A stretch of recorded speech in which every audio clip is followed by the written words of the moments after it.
Saludos cordiales a todos los expositores de esta gran maratón de conferencias online organizado por la Autoridad Nacional del Agua, a quien también debo expresar mi gratitud por haberme comprometido para participar con la ponencia titulada Los pueblos indígenas, agentes de cambio para la mitigación del cambio climático y adaptación a sus efectos.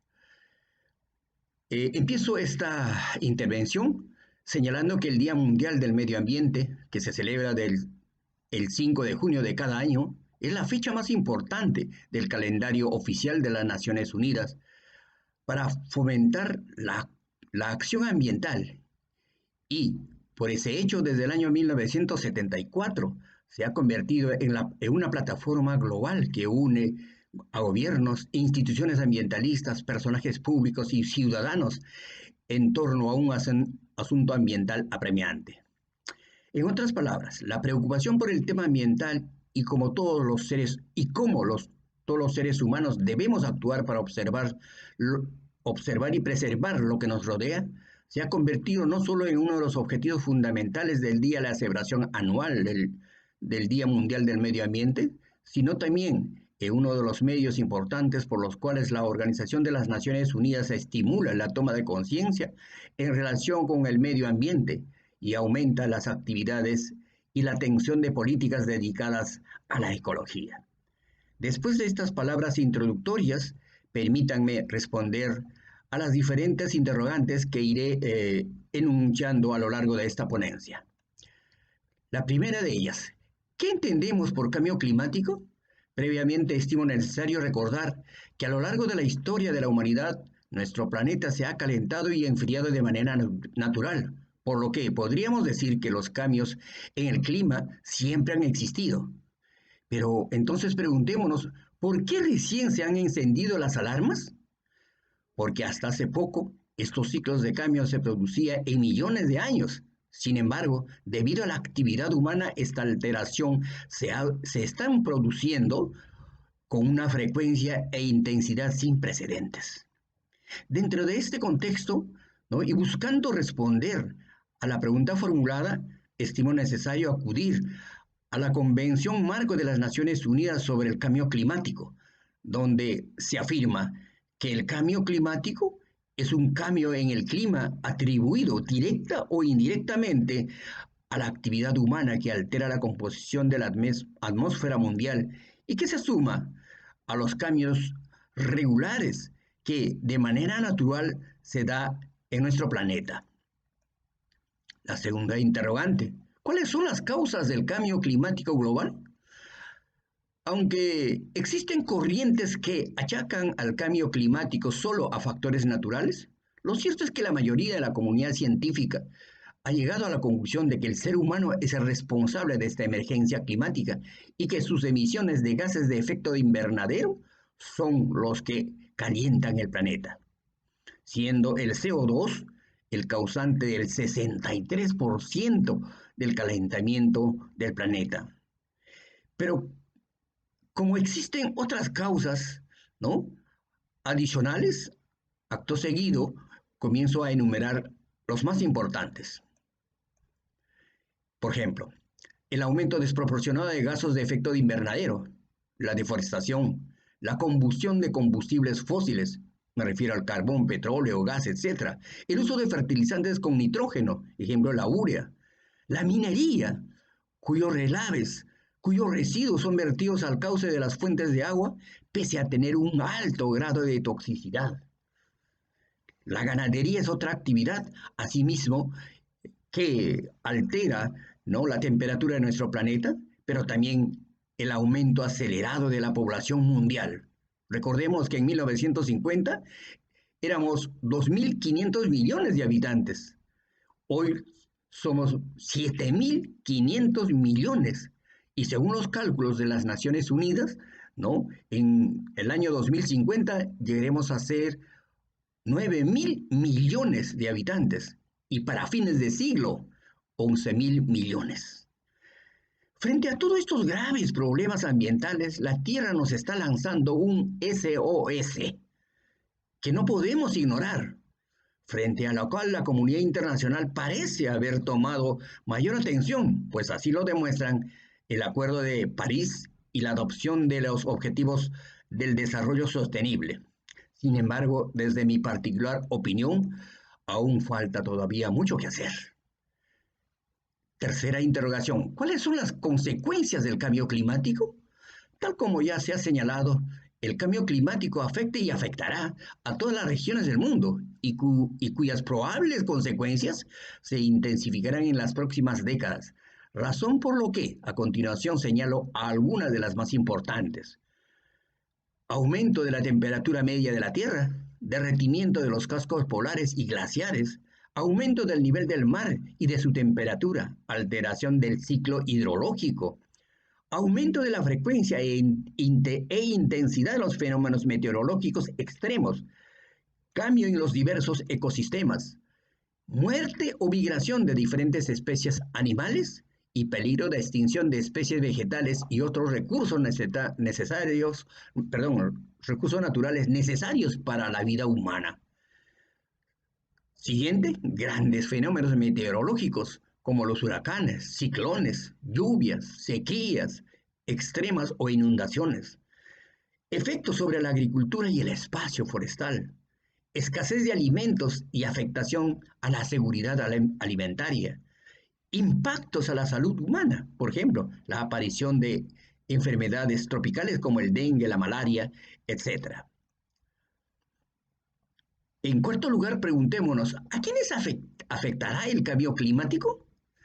Los expertos coinciden en señalar que el impacto potencial del cambio climático es enorme y afectará a todos los países del mundo, pero de manera particular a los países en vías de desarrollo como el nuestro y al interior de estos, ¿no?, a los sectores sociales más vulnerables. Me refiero a los niños y niñas, mujeres, adultos mayores y, por supuesto, a los pueblos indígenas, por cuya razón estoy plenamente convencido de que el cambio climático y lo que hagamos con respecto a él definirá la herencia global que dejaremos a las generaciones futuras.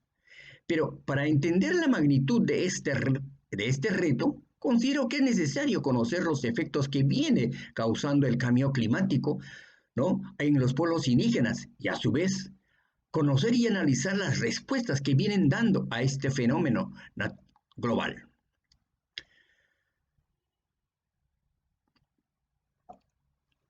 Quinta pregunta.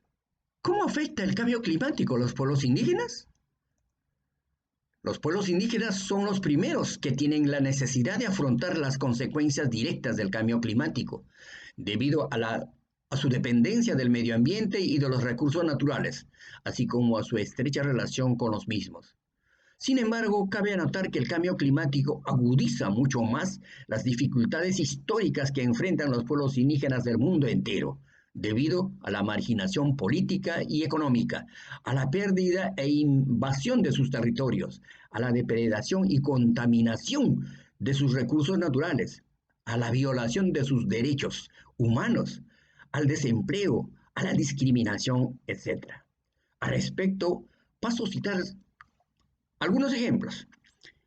Por ejemplo, en la región ártica los pueblos indígenas dependen de la caza de los osos polares, de las morsas, focas y caribúes, así como del arreo de renos, la pesca y la recolección, no solo para procurarse de alimentos, sino también para fortalecer su identidad cultural y social.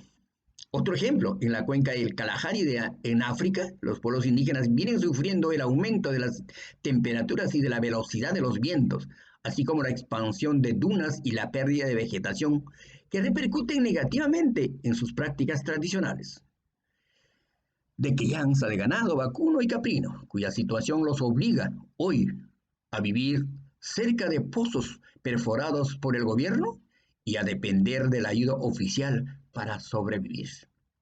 En nuestra Amazonía, el cambio climático también afecta a los pueblos ancestrales debido a la deforestación indiscriminada y selectiva, la fragmentación de los bosques, el aumento del CO2 liberado a la atmósfera, los incendios forestales que agravan algunos cambios y provocan otros, así como debido a las actividades extractivas del petróleo, del gas, del oro aluvial y finalmente la expansión del narcotráfico y la colonización descontrolada y sin planificación.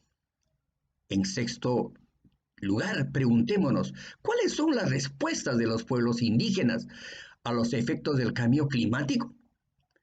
Si bien es cierto que el cambio climático constituye un serio peligro para la supervivencia de los pueblos indígenas de todo el mundo, estos tienen la capacidad de interpretar los efectos del cambio climático y a su vez reaccionar de manera creativa, aprovechando sus conocimientos tradicionales y otras técnicas para encontrar las soluciones en bien de toda la humanidad y hacer frente a los cambios inminentes.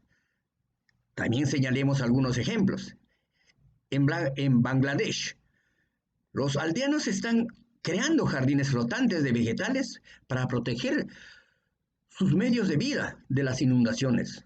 Por su parte, en Vietnam, los campesinos están ayudando a plantar manglares espesos a lo largo de la costa para protegerse contra las olas de las tormentas tropicales. Otro ejemplo, en Norteamérica, algunos pueblos indígenas están tratando de hacer frente a los cambios climáticos, aumentando su demanda por energías renovables o llamado también energías limpias. Me refiero a la energía solar, a la energía eólica, en reemplazo de la energía derivada de los combustibles fósiles y limitar las emisiones de gas de efecto de invernadero. En las regiones de América Central, América del Sur y el Caribe, los pueblos indígenas están desplazando sus actividades agrícolas y asentamientos a nuevas localidades, menos susceptibles a condiciones climáticas adversas. Séptima interrogación. ¿Qué dificultades afrontan los pueblos indígenas para responder al cambio climático? Líderes mundiales y expertos coinciden en sostener que para hacer frente al cambio climático de manera efectiva, se requiere pues medidas de mitigación y adaptación, nuevas tecnologías y sobre todo financiamiento. En consecuencia, para obtener resultados positivos, no basta mejorar y prestar apoyo a la capacidad de adaptación de los pueblos indígenas, sino que hace falta integrar estas medidas con otras estrategias como la preparación para casos de desastre, la planificación del uso de la tierra, la conservación del medio ambiente y planes de desarrollo sostenible, que pueden ser de nivel nacional, regional e incluso local. Por lo tanto, la adaptación a las nuevas condiciones requiere financiamientos adicionales y la transferencia tecnológica que muchos pueblos indígenas no poseen. Si bien es cierto que se han emprendido, y eso hay que saber reconocerlo, actividades de adaptación a corto plazo, lo que hace falta realmente son recursos y capacidad para la aplicación de estrategias a mediano y largo plazo. Pero también cabe notar que algunas medidas de mitigación pueden tener consecuencias indeseables, o sea, negativas para los pueblos indígenas. Señalo solamente dos ejemplos. Algunas iniciativas agrícolas que pueden reducir las emisiones de gas de efecto de invernadero pueden provocar un aumento del monocultivo. Y cuando me refiero al monocultivo estoy hablando pues de la palma aceitera, del cacao, del café, ¿no? Y la consiguiente disminución de la biodiversidad y seguridad alimentaria. Hagamos una recordación, cómo es que en los últimos años cientos de miles de hectáreas, ¿no? Están siendo ocupadas por estos cultivos comerciales, ¿no? Previo desbosque de zonas realmente amplias. Otro ejemplo que también nos lleva a nuestra realidad. Los pueblos indígenas que eligen o se ven obligados a migrar lejos de sus tierras tradicionales suelen ser víctimas de una doble discriminación, no solamente por ser migrantes, sino también por ser indígenas. Más aún, en la deforestación, especialmente en países en vías de desarrollo como el Perú, está obligando a las familias indígenas a migrar por motivos económicos a las grandes urbes, a las capitales de departamento o del país. Ejemplo, En nuestro Pucallpa tenemos pues un conjunto de asentamientos humanos habitados por nuestros hermanos indígenas de los diferentes pueblos. Me refiero, por ejemplo, a Benájima, Nueva Era, San Juan del kilómetro 13, Raunete, Valle de Lirios, Victoria Gracia, etcétera. Pero en Lima, Cantagallo. Eso no quiere decir que en otros departamentos también existan. Sí existen una serie de hermanos indígenas que han migrado en busca de mejores condiciones de vida. En octavo lugar, preguntémonos, ¿los pueblos indígenas pueden convertirse en agentes del desarrollo y del cambio?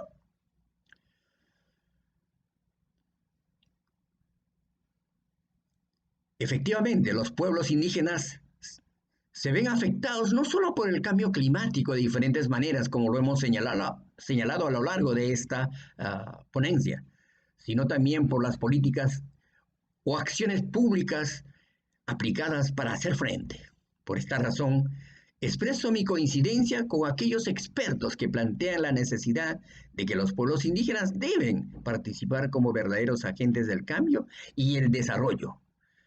Si es que pretendemos que tengan éxito las medidas y políticas dirigidas a mitigar el cambio climático y a adaptarse a sus efectos. ¿Por qué razones? Porque la situación de los pueblos indígenas es distinta a los de otros grupos vulnerables, debido a la amenaza específica a sus medios de vida, a sus culturas y a su particular modo de vida.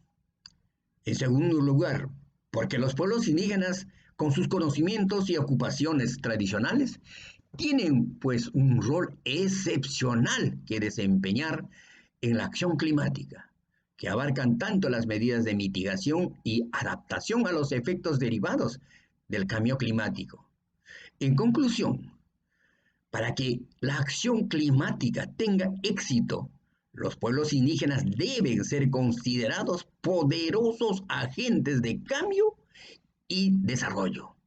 Pero además se les debe conceder acceso a oportunidades de trabajo decente y capacidad para participar en la formulación, aprobación, implementación y sobre todo evaluación de políticas y acciones sostenibles destinadas a luchar contra el cambio climático. Y esto es lo que no sucede en nuestro país, porque jamás se les pide una opinión, su parecer frente a diferentes temas que agobian a nuestros pueblos ancestrales. Por esta razón, considero, y con esto termino, es fundamental que los factores que hacen de los pueblos indígenas un colectivo excepcionalmente vulnerable al cambio climático puedan ser abordados de manera diferente y específica. Dicho esto, termino esta participación agradeciéndolas en diferentes idiomas de la Amazonía. Muchas gracias, que es el idioma de todos. Muito obrigado em português. E Cháveres Iraque, Eixipivo, Pasonqui en Ashaninka, Poyagnu en Yine, Shequashat en Aguajú. Muchas gracias.